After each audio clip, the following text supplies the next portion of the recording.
আসসালামু আলাইকুম। আজকে আমরা যে টপিকটা দেখব সেটা হলো আমাদের অ্যারোমেটিক যৌগ এবং এখানে আমরা বেনজিন সম্পর্কে জানব, যেটা আমাদের একটা অ্যারোমেটিক যৌগ। আচ্ছা, বেনজিন সম্পর্কে আমরা এখানে কী জানব, যে বেনজিনের আমরা এখানে গঠন এবং ধর্ম জানব। বেনজিন কেন অ্যারোমেটিক, হ্যাঁ, বেনজিন কেন অ্যারোমেটিক সেটা আমরা এখানে দেখব এবং দেখব বেনজিনের ল্যাবরেটরিতে কীভাবে আমরা প্রস্তুত করতে পারি এবং কেন বেনজিনকে বিশেষ অসম্পৃক্ত যৌগ বলা হয়। এবং আমরা দেখব যে ইলেকট্রোফিলিক প্রতিস্থাপন বিক্রিয়া কেন দিবে বেনজিন।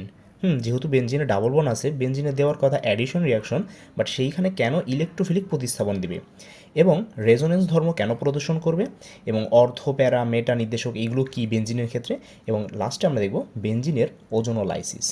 আচ্ছা, তো দেখো আমি যদি বলি যে বেনজিন, বেনজিন জিনিসটা কি, যে C6H6 এটাকে আমরা বেনজিন বলি এবং এইখানে সেন্ট্রাল অ্যাটমটা আমার যে কার্বন এবং এই কার্বনটা থাকে আমার sp2 সংকরিত। sp2 যদি সংকরিত থাকে এবং আমি যদি কার্বনের ইলেকট্রন বিন্যাসটা লিখি তাহলে 1s2 2s1 2px1 2py1 এবং 2pz1।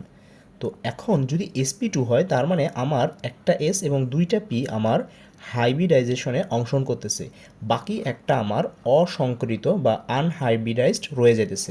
তো এই একটা আনহাইব্রিডাইজ অরবিটাল কি করতেছে, আমার এইখানে আমার একটা পাই বন্ধন গঠন করতেছে। আমরা জানি যে পিপি পিপি যদি তারা প্যারালাল থাকে তাহলে অবশ্যই তারা পাই বন্ধন গঠন করে। তো এই জন্য দেখা যায় যে আমার বেনজিনে পাই বন্ধন থাকে। তো এখন যদি আমি বেনজিন স্ট্রাকচারটা একটু যদি দেখি, যে আমার বেনজিনটা থাকে কীরকম, আমি যদি দেখি, দেখো যদি এইটা যদি আমার বেনজিন হয়, দেখো এইখানে এই যে যে এই যে যে দেখো এই হলো আমার বেনজিন রিংটা এবং এইখানে প্রত্যেকটার ক্ষেত্রে দেখো একটা করে পি অরবিটাল আমার প্যারালাল অবস্থায় আছে। এটা যেহেতু 3 ডিগ্রিতে, এটা বোঝা যাচ্ছে এটা হলো আমার 2 ডাইমেনশনাল, এটা 3 ডাইমেনশনাল। এবং এইখানে যদি আমি আরেকটু এইভাবে দেখি, যে এই যে আমার যদি বেনজিন, এই বেনজিনের উপরে একটা ইলেকট্রন মেঘ এবং নিচে আরেকটা ইলেকট্রন মেঘ।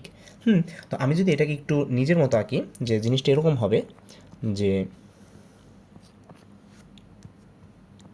জিনিসটা এখানে তোমার পি অরবিটালগুলো আছে,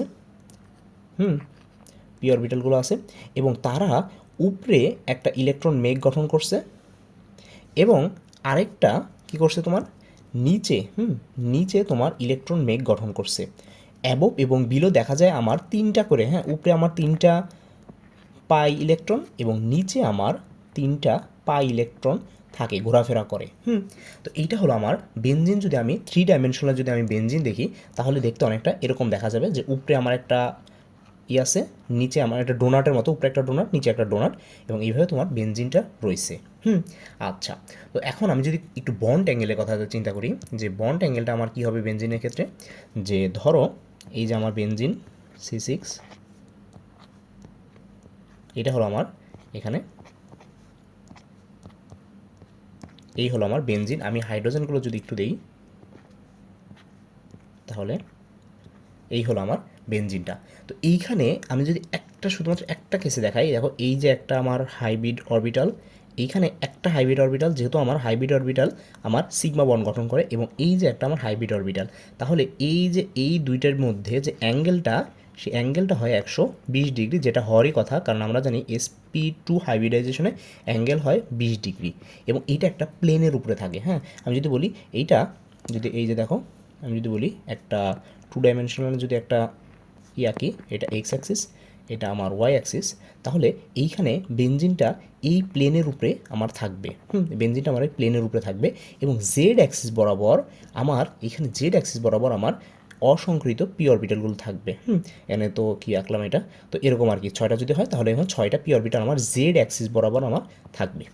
আচ্ছা, তো এইটা গেল আমার যে বেনজিনের গঠনটা। এখন আমি যদি বেনজিনের একটু বৈশিষ্ট্যের কথা চিন্তা করি, যে বৈশিষ্ট্য,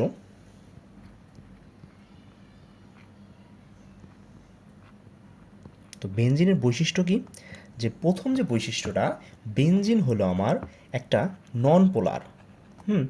নন পোলার কেন নন পোলার, এটা দুইটা কারণ হইতে পারে যে নন পোলার, কারণ এইখানে আমার যে কার্বন এবং হাইড্রোজেন যে বন্ড আছে তাদের মধ্যে যে আমার ইলেকট্রোনেগেটিভিটির যে পার্থক্যটা সেটা খুবই কম। এটা হলো 2.5 আর এটা অ্যারাউন্ড 2.1। তো দেখা যায় এটার যে পার্থক্যটা সেটা মাত্র 0.4, যেটা আমার পোলারের নির্দেশ করে না। আমরা জানি যে পোলার হওয়ার জন্য আমার 0.5-এর বেশি হইতে হয়। তার মানে আমার এটা একটা কারণ। আর 2 নম্বর যে কারণটা, এইটা হলো সিমেট্রিক বা প্রতিসম। প্রতিসম আমরা জানি যে প্রতিসম কোনো মলিকিউল আমার হয় না, কি বলে এটাকে, যে পোলার হয় না, নন পোলার হয়। প্রতিসম সব মৌল নন পোলার হয়। তো এটা প্রতিসম কি, যে মানে কোনো দিকে কোনো মানে নাই, লোন পেয়ার নাই। হ্যাঁ, মানে এটা আরেকটাই বলা যায়, লোন পেয়ার নাই। আমরা ভ্যাসফেয়ার থিওরিতে দেখছি যে যদি লোন পেয়ার থাকে তাহলে সে তার প্রতিসমতা হারায়। পানি ভেন শেপের হয়, তারপরে তোমার অ্যামোনিয়া বিকৃত চতুস্থলকীয় হয়, এরকম আর কি। হ্যাঁ, লোন পেয়ার থাকলে, যেহেতু এখানে লোন পেয়ার নাই তার মানে সে প্রতিসম, আর প্রতিসম মানে আমরা জানি যে লোন পেয়ার, এবং প্রতিসম মানে নন পোলার। এবং আরেকটা জিনিস হলো এইখানে ইলেকট্রোনেগেটিভিটি বা তড়িৎ ঋণাত্মকতার পার্থক্যটা খুবই কম, যার কারণে এটা একটা নন পোলার। আচ্ছা, এরপরে যে বৈশিষ্ট্যটা সেটা হলো এইখানে আমাদের রেজোনেন্স আমরা দেখতে পাবো। রেজোনেন্স দেখতে পারবো। রেজোনেন্স জিনিসটা কি, এটা একটু পরে আসতেছি আমরা, যে এখানে আমরা রেজোনেন্স দেখতে পাবো। এরপরে এখানে আমরা আরও দেখতে পাবো যে বেনজিন আমার সাবস্টিটিউশন রিয়াকশন দেয়, মানে যেটাকে আমি যদি বলি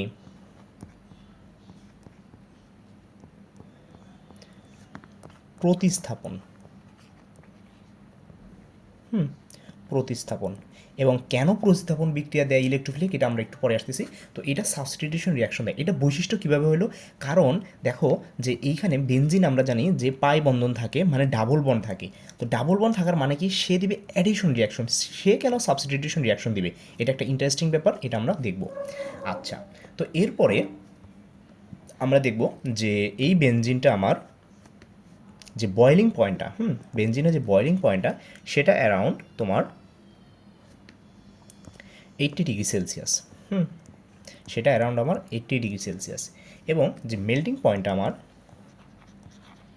মেল্টিং পয়েন্টটা 5.5°C। এবং এই তো, এবং এটা আমাদের কালারলেস থাকে। এই বেনজিনটা আমার একেবারে কালারলেস একেবারে।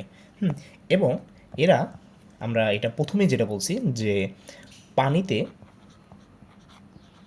পানিতে অদ্রবণীয়, পানিতে আমাদের এটা অদ্রবণীয় থাকে।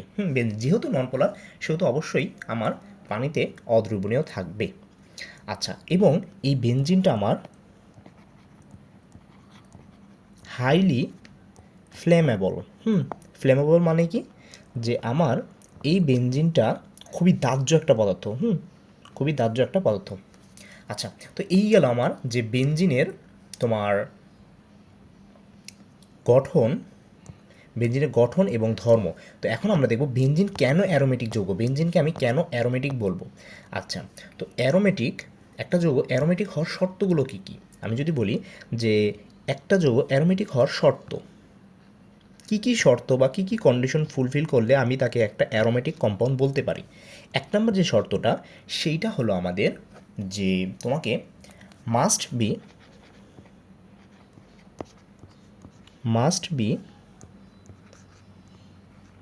সাইক্লিক। মাস্ট বি সাইক্লিক মানে কি, যে তোমার প্রথমেই যে জিনিসটা সেটা হলো একটা চক্র হইতে হবে। যেমন আমরা জানি যে বেনজিন একটা চক্র, বা তোমার এরকম, বা তোমার এরকম, বা তোমার এরকম, যেটাই বলো, যে তোমার চক্র হইতে হবে, মানে একটা বদ্ধ হইতে হবে, যেটা বলে একটা বদ্ধ শিকল হইতে হবে। আচ্ছা, দুই নম্বর যে কন্ডিশনটা আমার, দুই নম্বর কন্ডিশনটা হলো আমার ফুললি কনজুগেটেড হইতে হবে। আচ্ছা, ফুললি কনজুগেটেড জিনিসটা মানে কি, আমরা কনজুগেট শব্দটা অনুবন্ধী দিয়ে এটা পড়ছি আমরা জটিল সংখ্যায়, বা কনজুগেট অ্যাসিড বেস। আচ্ছা, এইখানে কনজুগেট জিনিসটা মানে কি, যে একটার পর একটা পাই বন্ধন থাকতে হবে। দেখো আমি যদি এইখানে একটা পাই বন্ধন দিই, তারপরে ঠিক একটা বাদ দিয়ে আরেকটা, আরেকটা বাদ দিয়ে আরেকটা, এরকম আমার পাই বন্ধন থাকতে হবে আমার কনজুগেটেড, মানে একটার পর একটা পাই বন্ধনকে আমরা বলি কনজুগেটেড। আচ্ছা, এবং 3 নাম্বার যে বৈশিষ্ট্যটা সেইটা হলো আমাদের প্ল্যানার হইতে হবে। প্ল্যানার মানে কি, আমার সমতুল্য, মানে একটা প্লেনের উপর থাকতে হবে। এটা আমি একটু আগে দেখাইছি যে এই যে বেনজিনটা আমার দেখো একটা প্লেনের উপরে, এক্স ওয়াই প্লেনের উপরে আমার বেনজিনটা আছে, একটা প্লেনের উপর সমতুল্য হইতে হবে, প্ল্যানার। আচ্ছা, এবং আমার লাস্ট যেই কন্ডিশনটা সেইটা হলো আমাদের হাকেল নীতি, বা বলতে পারো 4n প্লাস 2 সংখ্যক পাই ইলেকট্রন থাকতে হবে। এটা আমাদের আরেকটা ভাষায় হলো হাকেল রুল। তো এইটা হলো আমাদের থাকতে হবে। তো এখন এই ছিল আমার বেনজিনের অ্যারোমেটিক হওয়ার শর্তটা। দেখো প্রত্যেকটা শর্ত আমার মানছে। সাইক্লিক, অবশ্যই আমার বেনজিন সাইক্লিক। আচ্ছা, তারপরে ফুললি কনজুগেটেড, দেখো একটার পর একটা পাই বন্ধন আছে, এবং প্ল্যানার, যেহেতু এটা আমাদের একটা প্লেনের উপরে আছে সুতরাং এটা প্ল্যানার, এবং লাস্টে 4n সংখ্যক 2 পাই ইলেকট্রন। যদি এটা আমি একটু ক্যালকুলেশন করে দেখাই যে আমার বেনজিনে 6টা ইলেকট্রন আছে, 6টা পাই ইলেকট্রন আছে, তাহলে আমি লিখতে পারি 6 is equal to 4n plus 2। তাহলে এখান থেকে আমি যদি n এর মানটা বের করি সেটা আসে আমার 1।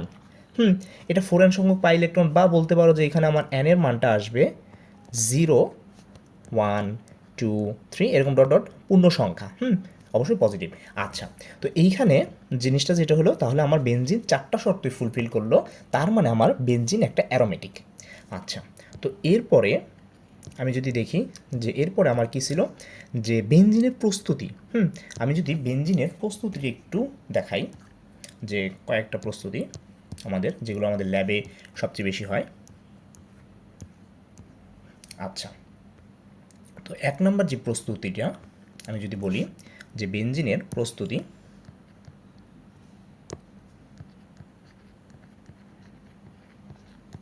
এক নম্বর প্রস্তুতিটা অনেক ইম্পর্টেন্ট, কারণ এইটা আমরা দেখব যে অ্যালিফেটিক থেকে অ্যারোমেটিক। আমি যদি দেখি CH3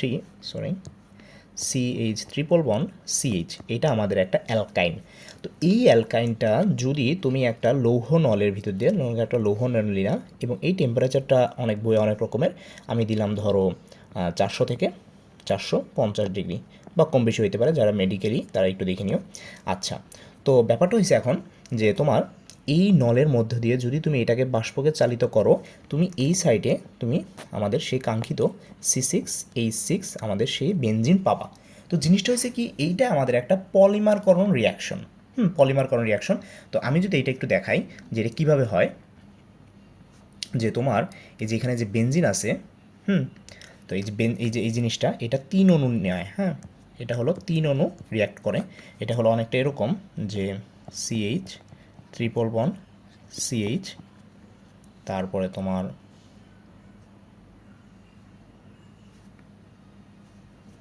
এইখানে ধরো আরেকটা CH ট্রিপল বন্ড CH, এবং এইখানে একটা CH ট্রিপল বন্ড CH। তো এইখানে কি করে, এই একটা ডাবল বন্ড, দেখো আমি যদি একটু বলি যে এখানে কি হয়, এই একটা বন্ডটা সে এইখানে শিফট করে, যার কারণে এইখানে আমার একটা বন্ড হয়। এবং ঠিক একইভাবে এই যে এই বন্ডটা সে এইখানে শিফট করে, এবং এইখানে একটা বন্ড হয়, এবং এই একটা ডাবল বন্ড সে এইখানে শিফট করে, যার কারণে এইখানে একটা বন্ড হয়। তাহলে কি হলো, এখান থেকে আমার সেই কাঙ্ক্ষিত আমার বেনজিন তৈরি হলো। দেখো এই আমার বেনজিন তৈরি হলো।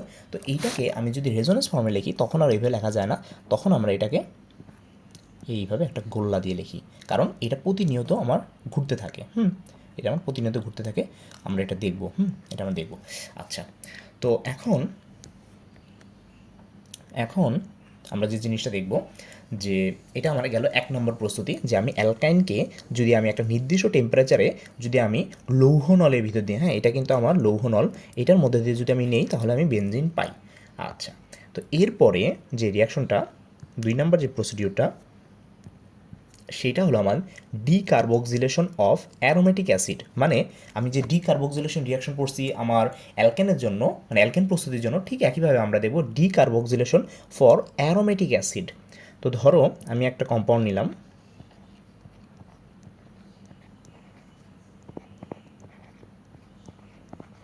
এটাকে আমরা বলি যে এটাকে বলা হয় যে সোডিয়াম বেনজয়েট। আচ্ছা, তো এই সোডিয়াম বেনজয়েটের সাথে যদি আমি কি করি, আমি সোডিয়াম হাইড্রোক্সাইড এবং আমি এখানে ক্যালসিয়াম হাইড্রোক্সাইড, যেটাকে একত্রে আমি যদি বলি এই জিনিসটা এবং এই জিনিসটা, সেটাকে আমরা বলি সোডা লাইম। তো এটা যদি রিয়াকশন করি, তো এটা একটা সুন্দর একটা হয় যে এটাকে আমরা অনেক সময় মনে রাখি যে কোনা নাও, এই জিনিসটা কোনা নাও রিয়াকশন। কোনা নাও রিয়াকশন, এই পুরো জিনিসটা একত্রিত হয়ে আমার এই সাইডে কি হবে, সোডিয়াম কার্বনেট। কোনা নাও, দেখো তুমি রিয়াকশন করে দেখো, কোনা নাও হলো। আচ্ছা, বাকি থাকে কি, বাকি থাকে আমার যে, দেখো এই যে এখানে আমার একটা হাইড্রোজেন বাকি রয়েছে, এই হাইড্রোজেনটা এইখানে এসে যুক্ত হয়ে যাবে, যেটা আমার এই যে প্লাস পানি। এখন তোমার মনে হইতে পারে যে ভাই এইখানে তো আমার কি তৈরি হলো, এটা জিনিসটা, এটা এরকম বাইরে একটা এইচ এরকম তো যোগ দেখিনি, আসলে এটা কিছুই না, এটা হলো আমাদের বেনজিন। হ্যাঁ, যদি এবার এইচ বাই করে রাখো তাহলে এইটা একটু পরে ইলেকট্রোফিলিক প্রতিস্থাপন বিক্রিয়া এটা পড়তে অনেক সুবিধা হবে। এটা আমাদের অনেক সুবিধা হবে। আচ্ছা, তো এরপরে যে আমাদের 3 নম্বর যে প্রসিডিউরটা, 3 নম্বর প্রসিডিউরটা দেখবো আমরা, যে reduction of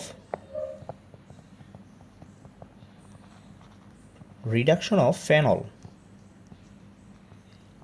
reduction of phenol জিনিসটা কি, যে আমার ফেনলের রিডাকশন হবে। ফেনলের রিডাকশন। এখন অর্গানিক কেমিস্ট্রিতে রিডাকশন বা বিজারণ মানে কি, বিজারণ মানে আমার হাইড্রোজেন অ্যাড হওয়া। তো আমি যদি লিখি যে আমার ফেনল, এই যে আমার ফেনল, তো এই ফেনল যখন জিঙ্ক, হ্যাঁ জিঙ্ক একটা রিডিউসিং এজেন্ট, তো জিঙ্ক যখন তোমার কি করবে, এইখানে তোমার এই অক্সিজেনকে নিয়ে নিবে এবং এখান থেকে জিঙ্ক অক্সাইড তৈরি হবে। বাকি থাকলো আমার কি, এই যে এখানে দেখো, এই যে এখানে আছে কার্বন এবং এই যে হাইড্রোজেনের সাথে একটা বন্ড হবে সরাসরি। আমার একটা লেকচার আছে ওখানে দেখো যে অর্গানিক কেমিস্ট্রিতে আসলে তোমার অক্সিডেশন রিডাকশন মানে কি বোঝায়। স্বাভাবিকভাবে আমি অক্সিডেশন বলতে বুঝি যে ইলেকট্রনের ত্যাগ, এবং রিডাকশন বলতে বুঝি আমি ইলেকট্রনের গ্রহণ। বাট অর্গানিক কেমিস্ট্রিতে আসলে কি বোঝায় সেটা আমার একটা লেকচার আছে, ওইটা একটু কষ্ট করে দেখে নিও। আচ্ছা, যাই হোক, তো এরপরে যে আমার 4 নম্বর যে প্রসিডিউরটা, সেইটা হলো আমাদের যে আমি ক্লোরোবেনজিন থেকে, আমাদের ক্লোরোবেনজিন থেকে যদি আমি বলি যে আমার একটা ক্লোরোবেনজিন আছে, এই ক্লোরোবেনজিন থেকে আমি বেনজিন পাবো কিভাবে, সেটা আমরা একটু দেখি। আচ্ছা, প্রসিডিউরটা অনেকটা এরকম যে তোমার ক্লোরোবেনজিন বলতে যে এটা তো একটা অ্যারোমেটিক হ্যালাইড, তো অ্যারোমেটিক হ্যালাইড থেকে প্রথমে আমরা কি করব, প্রথমে আমরা সেই যে আমাদের জনপ্রিয় জিনিস যে এই যে আমার ক্লোরাইড, তো সেই জনপ্রিয় জিনিসটা কি আমাদের গ্রিগনাট রিয়েজেন্ট। তো আমি কি করতে পারি যে ম্যাগনেসিয়াম দিয়ে তোমার ড্রাই ইথারের সহায়তায় আমি এখানে গ্রিগনাট রিয়েজেন্ট বা বলতে পারো phenyl magnesium chloride, organic Grignard reagent আর কি, তো এটাকে বলে অর্গানোম্যাটেরিক কম্পাউন্ড। যাই হোক, তো এখান থেকে আমি কি হলো যে আমার এমজি এবং সিএল, এটা আমি পাই গেলাম আমাদের ফিনাইল ম্যাগনেসিয়াম ক্লোরাইড। তখন এইটার সাথে যদি আমি এখানে পানি বা হাইড্রেশন করি, তখন আমি দেখা যাবে আমার কাঙ্ক্ষিত আমি বেনজিন পাইলাম, এবং এখানে চীনা পরিচিত সেই জনপ্রিয় যৌগ যেটা আমাদের গ্রিগনাট রিয়েজেন্টে সবসময় হয়, OH CL। আচ্ছা, তাহলে আমাদের কি হয়ে গেল যে আমি 4 নম্বর জিনিসটাও পেয়ে গেলাম যে আমার ক্লোরোবেনজিন থেকে, বা বলতে পারো গ্রিগনাট রিয়েজেন্ট থেকে, যে কোনো একটা বললেই হয়। এরপরে আমাদের লাস্ট এবং 5 নম্বর যে জিনিসটা, সেটা আমরা দেখব ফ্রম অ্যালিনিন। আমরা অ্যানিলিন থেকে আমাদের বেনজিন প্রস্তুতিটা দেখব, যে অ্যানিলিন NH2, এই হলো আমার অ্যানিলিন।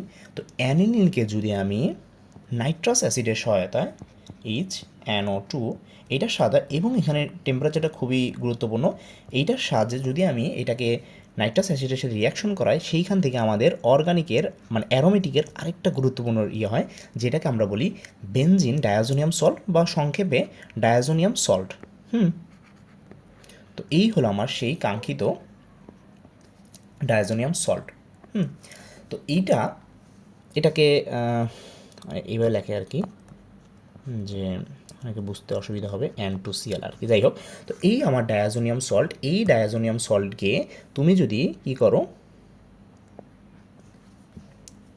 অ্যাসেন টিন ক্লোরাইডের সাথে যদি তুমি সোডিয়াম হাইড্রোক্সাইড দিয়ে রিয়াকশন করাও, তখন তুমি সেইখান থেকে আমার কাঙ্ক্ষিত বেনজিন পাবা এবং HCl প্লাস N2। দেখা যায় কি যে আমার এই ডায়াজোনিয়াম সলিউশন রিয়াকশন করে, তখন আমার সবসময় আমার N2 উৎপন্ন হয়। আচ্ছা, তো এই ছিল আমাদের বেনজিনের প্রস্তুতি। 5টা প্রস্তুতি আমাদের এখানে বেনজিনের ছিল। আচ্ছা, এরপরে যে আমার জিনিসটা সেটা হলো আমাদের বেনজিনের বিশেষ অসম্পৃক্ত যৌগ।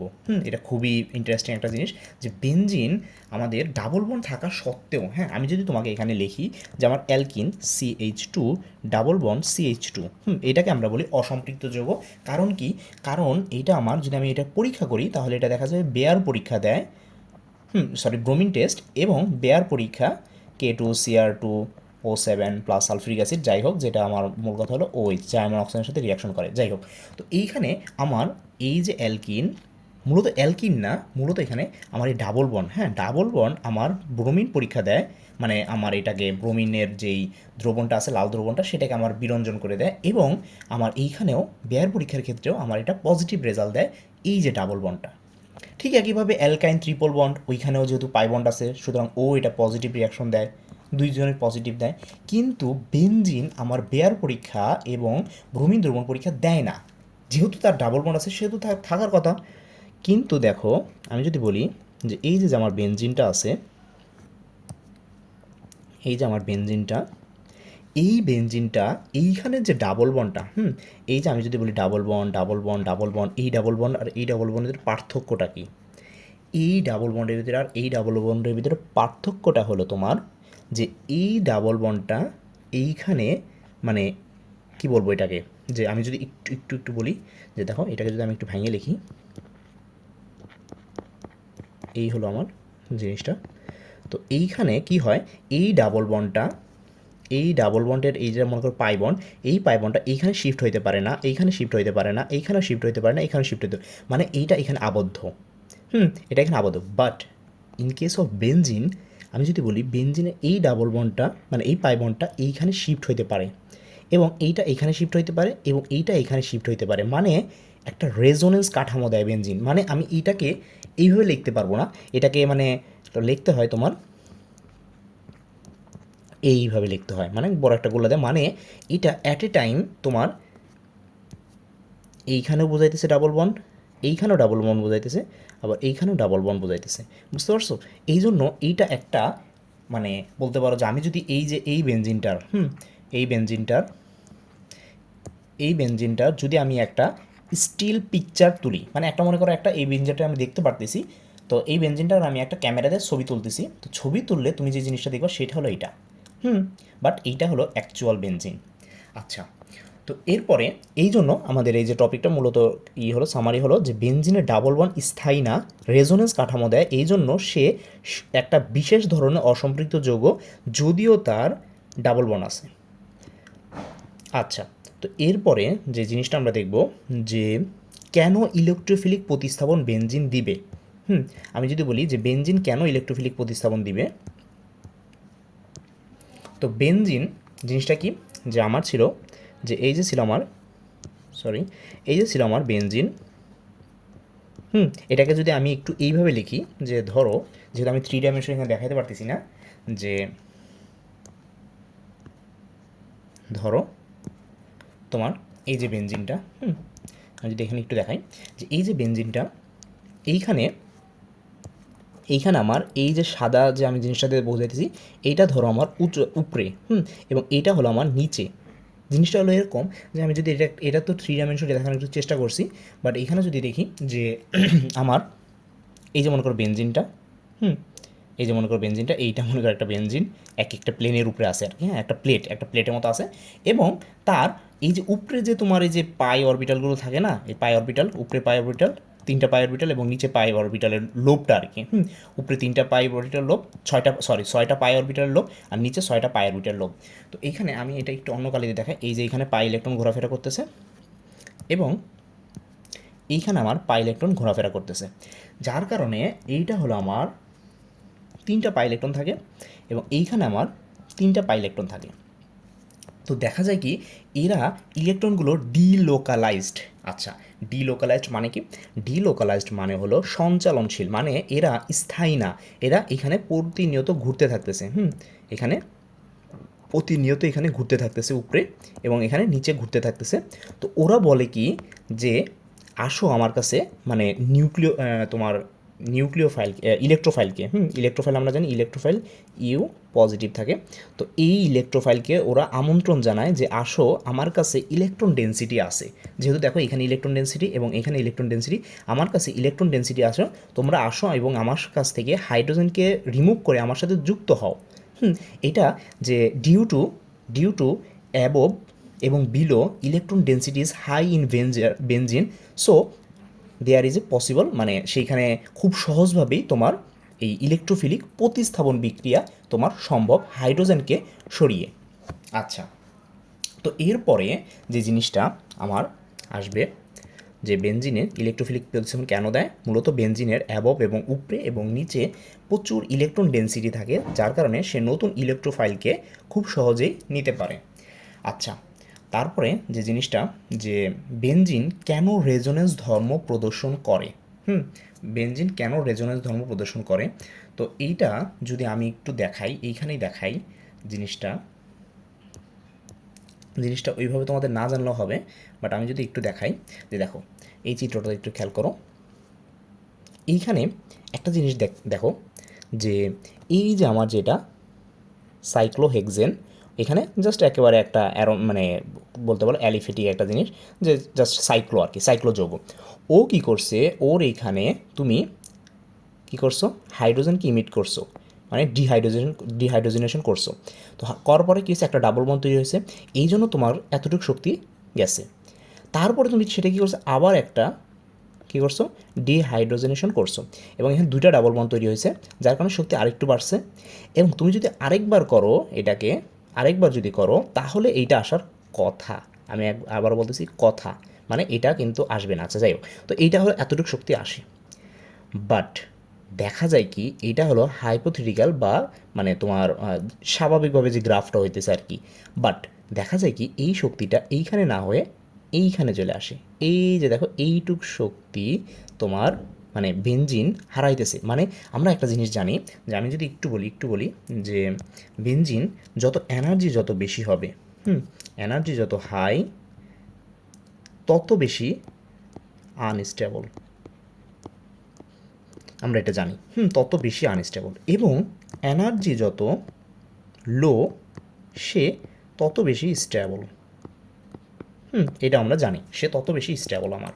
আচ্ছা, তাহলে বুঝতেই পারতেছো যে আমার হওয়ার কথা ছিল এতটুকু পরিমাণ এনার্জি তার ভিতরে, বাট এইখান থেকে কিছু এনার্জি ড্রপ খেয়ে এইখানে হয়ে গেছে, তার মানে কিছু পরিমাণ এনার্জি আমার সেভ হয়ে গেছে, মানে এনার্জি লস হয়েছে। এনার্জি লস মানে কি, এনার্জি কম মানে সে বেশি স্টেবল, আর এই এনার্জিটা আর কোনো এনার্জি না, এটা হলো আমার রেজোনেন্স এনার্জি।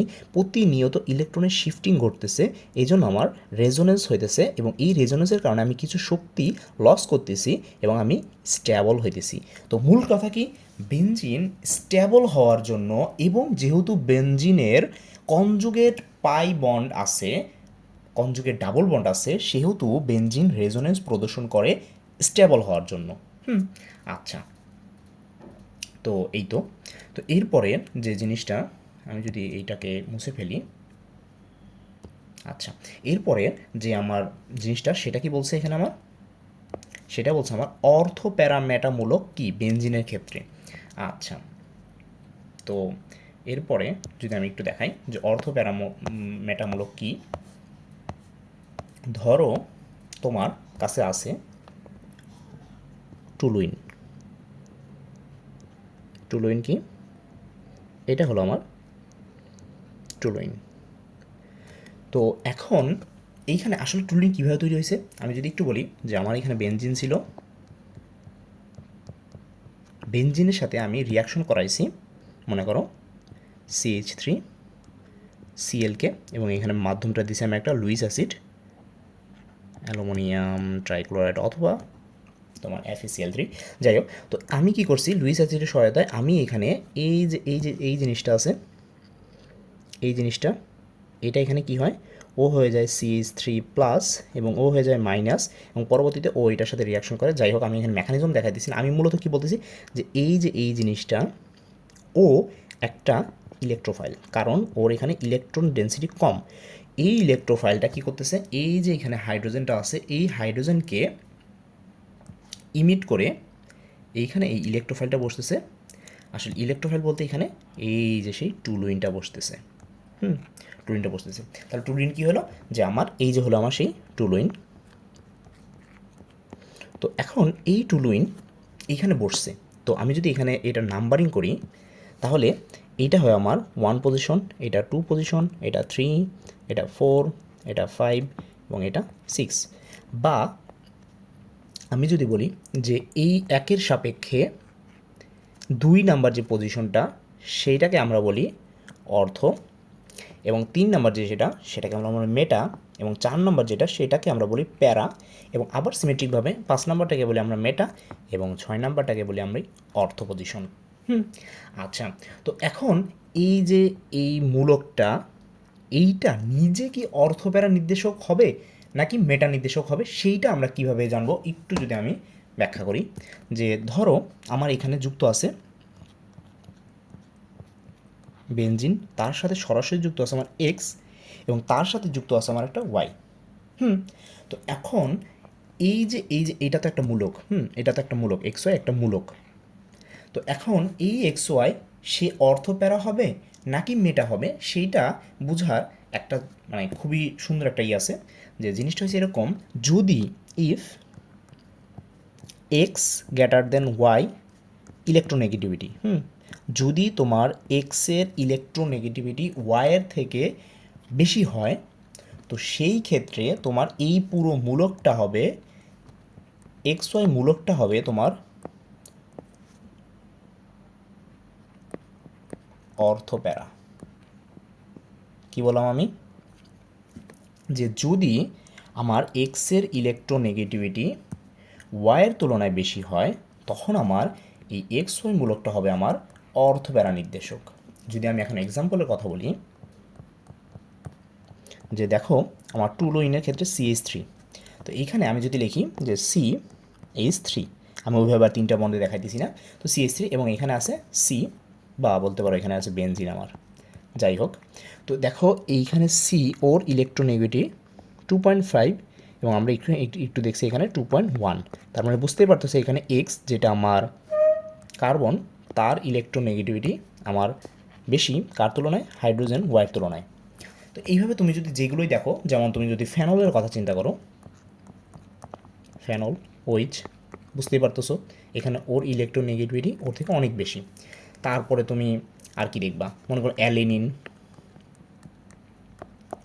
NH2, তো এইখানেও নাইট্রোজেনের ইলেকট্রোনেগেটিভিটি 3.0, আর ওর হলো 2.1। তো বুঝতেই পারতেছো যদি আমার এইখানে যে ইলেকট্রোনেগেটিভিটি যদি তোমার এক্সের বেশি হয়, তাহলে এক্স ওয়াই মূলকটা হবে আমার অর্থপ্যারা নির্দেশক। এখন যদি আমি আসি মেটা নির্দেশক কী হয়, ফর মেটাতে কী হয়, যে আমার এক্স যদি ওয়াইয়ের থেকে কম ইলেকট্রোনেগেটিভিটি হয়, এখানে হলো ইলেকট্রোনেগেটিভিটি যদি হয়, তখন সে এই এক্স ওয়াই গ্রুপটা হবে আমার মেটা। বুঝতে পারছো, মেটা হবে। তো এটা যদি আমি একটু এক্সাম্পল দিই, ধরো তোমার কাছে আছে নাইট্রোবেনজিন, খুবই জনপ্রিয় নাইট্রোবেনজিন কোথা থেকে তৈরি হয়, নাইট্রেশন থেকে। আচ্ছা, তো এই হলো আমার সেই নাইট্রোবেনজিন। তো এই নাইট্রোবেনজিন এইখানে আমি যদি একটু এটাকে ভাঙি, তাহলে জিনিসটা হয় এরকম।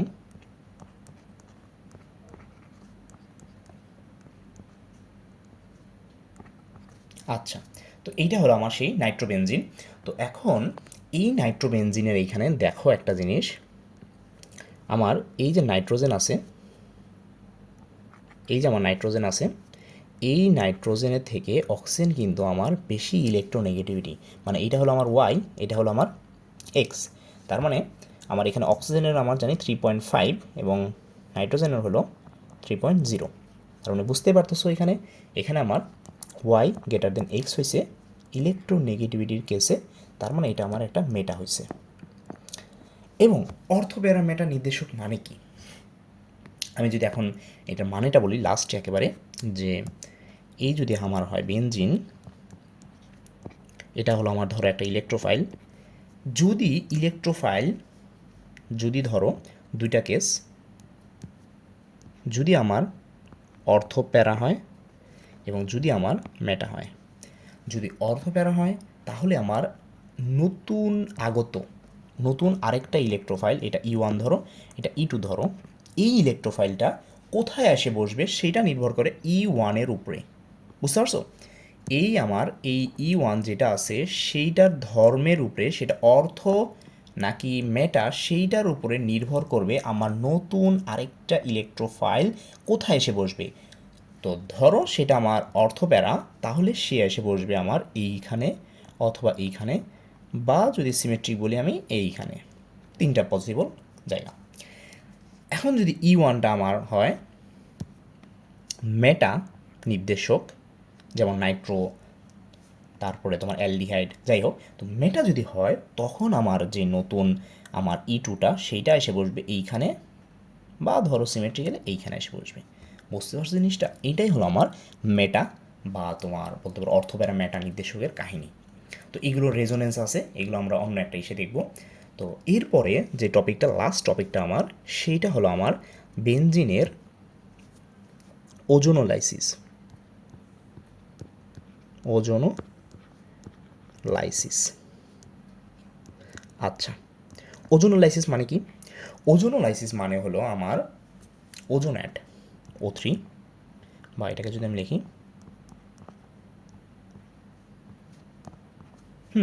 এই হলো আমার সেই ওজন। এই ওজনটা অ্যাড হবে আমার কিসের সাথে, যেহেতু বেনজিন নিয়ে আমরা কথাবার্তা বলতেছি, বেনজিনের সাথে অ্যাড হবে। তো বেনজিনের সাথে অ্যাড হলে কি হয়, যে আমি যদি লিখি এখানে আমার সেই বেনজিন, আচ্ছা এখানে না লিখি, আমি একটু এটাকে নিচে লিখি।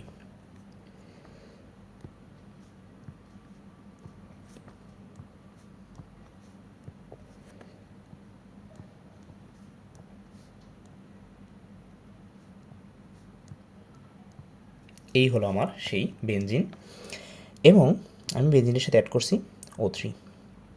তাহলে এখান থেকে কী হবে, আমার প্রথমে ওজোনাইড গঠন হবে। এটা অনেকে লিখতে চায় না, বাট এটা দেখো খুবই ইজি।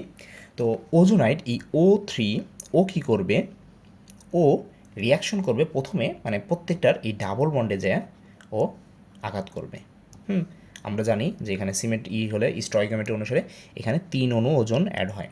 তো এইখানে এই 3টা জায়গায় যায় ও অ্যাড হবে। তো তখন দেখা যাবে কি এইখানে যে জিনিসটা হবে সেটা হলো আমার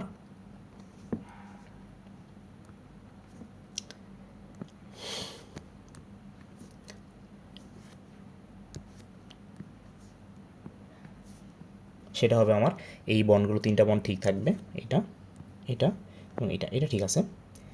এইখানে কি হবে, এইখানে আমার ও চলে আসবে,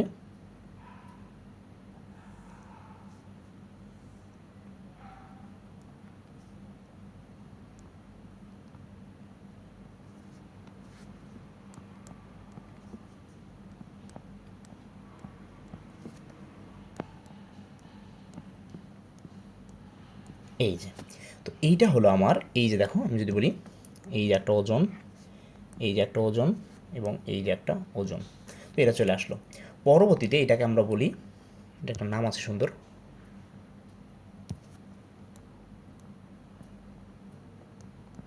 ওজোনাইড। আচ্ছা, তো এটা একটা ওজোনাইড যৌগ, এটা এবার থাকে না। এটাকে পরবর্তীতে আমরা কি করি,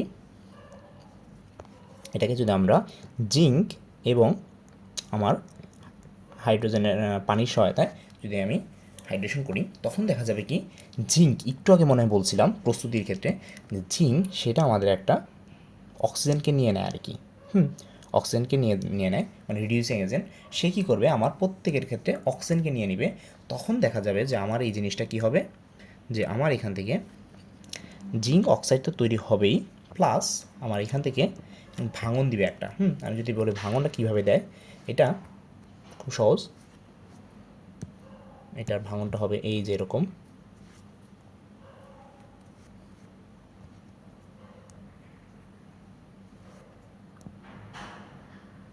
এই তো।